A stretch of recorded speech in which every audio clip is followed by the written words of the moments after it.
It's time to talk about Northanger Abbey by Jane Austen. So I have decided at like the last possible second to participate in the Austen Adventures that Ariel over at Books Unbound has started because I love her and because it's going to be super fun. Basically, Ariel decided early last month that she wanted to read all of Jane Austen's works within the year 2012, which is an admirable goal, and she invited everybody to participate along with her, so I am. Because I realized recently that I'm always all, oh my god, I love Jane Austen, but I've actually only read Pride and Prejudice. I somehow tricked myself into thinking that I had read some of Jane Austen's novels besides Pride and Prejudice.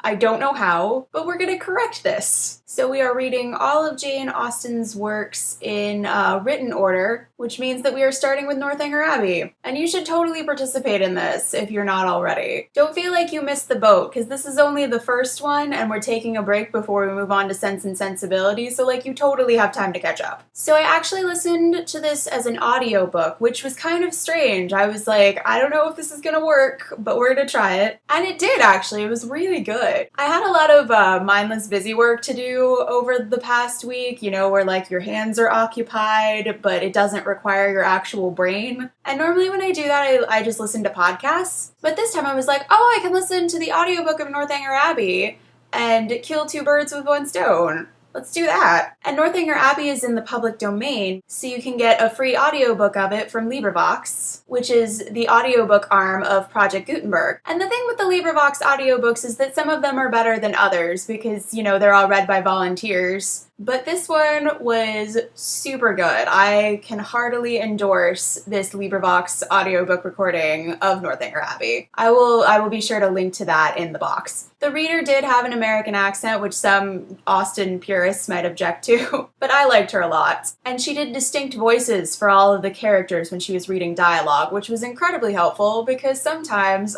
Jane Austen was just like, dialogue tags, whatever. But overall, I enjoyed the audiobook experience way more than I thought I would. There is something very soothing about being read to. Alright, now we can talk about the actual book. So Northanger Abbey is the story of Catherine Morland, a 17-year-old girl who lives in a very isolated village in England. Catherine is sort of flighty and imaginative and is obsessed with Gothic novels. Her family's only neighbors are Mr. and Mrs. Allen, who are a childless couple, and the Allens are taking an extended trip to the town of Bath for Mr. Allen's health, and they invite Catherine to come with them. And their trip starts off kind of lonely and slow because they don't know anybody in Bath yet, but eventually they all make a lot of excellent new friends, including the Thorpe family, and in Catherine's case in particular, the Tilneys, which is a family consisting of brother and sister Henry and Eleanor and their father, who is a general in the army. And Catherine becomes really good friends with Eleanor, and the general likes her, and she wants to make out with Henry's face. And the Tilneys take to her so much that they invite her to come visit them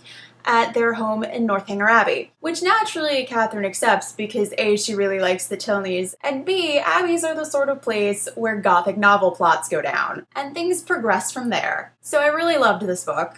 I had kind of low expectations for it because it's considered one of the lesser Austens, but oh man, this book is actually really, really fun. But what's really fun about this is that it combines that typical Jane Austen marriage plot with a parody of Gothic novels, which is a genre that I actually have a weird affection for. I think that all the Gothicness has something to do with why there's never been a modernization of this novel, to the best of my knowledge. It's just so tied up in all of those Gothic novel trappings. Also, a lot of the plot is tied up in the manners of the time. I really like Catherine as a protagonist. She's very naive and sweet and wants to see the best in everyone, which means she's a really bad judge of character. And the love story in this novel is really good, don't get me wrong, but I think it takes a backseat to the story of Catherine becoming an adult and becoming wiser in how she deals with people. But the love story is good. Henry Tilney does periodically come off as really condescending. Not often, you know, but sometimes he will have these moments where he's all, oh, you ladies, which I'm not crazy about. But I generally really like him. He's very smart and charming and funny, and he really seems to like Catherine for exactly who she is, which is nice. So yeah, this book was really good. You should definitely read it if you haven't already. If you had read it, I would love to know what your thoughts on it are in the comment section below, and I will see you soon. Bye.